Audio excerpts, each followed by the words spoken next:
It was 2009, towards the end of when we were finishing Dragon Age Origins, when myself, Matt Goldman, and Mike Layla started to get together on a weekly basis to talk about the directions we wanted to take the franchise, and the things we wanted to explore if we had a chance to do so. We built a kind of a cartoon animatic of what we would like to be in the game if we were going to really pull out the stops and do whatever we wanted. It's actually very much like the beginning of the game. There's a conversation wheel, there's a dragon airstrike, you're a cool badass warrior with spiky armor chopping Murlocs in half by the millions.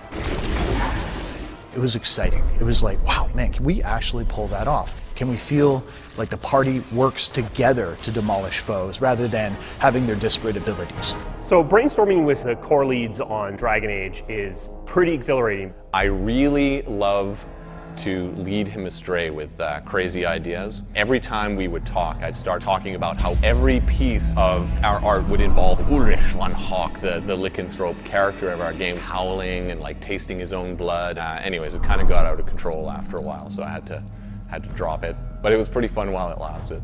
You know, the final beautiful touch of it was when we said, what if we could tell a story that was more personal? And that's where the idea of Hawk, the champion of Kirkwall, and that rise to power over a decade of history came out. Where Origins really shone by having this huge epilogue that had thousands of variations based on the choices you've made. Instead, we've moved that into the gameplay. People you've interacted with at the beginning of the game are going to have their kind of situations profoundly affected by their interaction with Hawk, your character.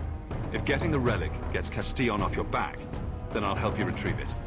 There might be something I could do for you, if you're looking for company later. You re-interact with them, you see how that worked out. So we believe it may be our most reactive game to date. So here we were, we finished these brainstorming sessions. There's a lot of stuff on the whiteboards. There's a lot of pie-in-the-sky ideas.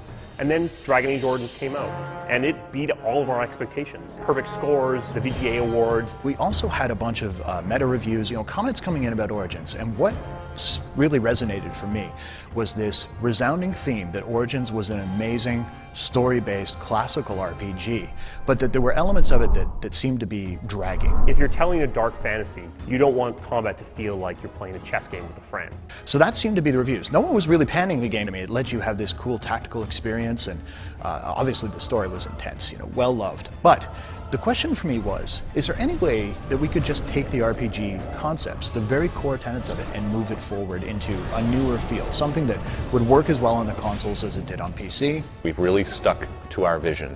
We've kept what was good about Origins and shaved off the edges and made something really unique. Matt wanted much more composed imagery, places that played up the character. I wanted combat that felt like it wasn't silently rolling dice behind the scenes, that felt like when I was pushing a button it was responding and my characters were responding accordingly. But because it looks faster, because it's got a character with a voice, because of this historical story we're going to do, it ran the risk of people saying, oh my god, that is so different, I'm not sure it's for me.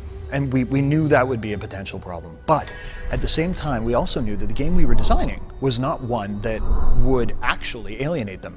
So what we've been very open with is letting people go hands-on.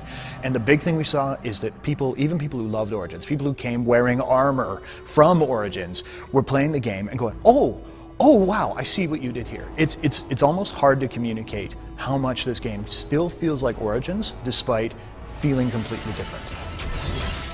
We're trying to make a game that we would love to play. We have the best in the biz running their teams and working really hard together to make this thing come true. Even when Origins was nearing completion, we had already started thinking about Dragon Age 2. We'd already begun sharpening that axe. So the moment they took the blinders off and said, okay, go, we knew exactly what we were making, we knew the exact vision we were trying to bring to the player.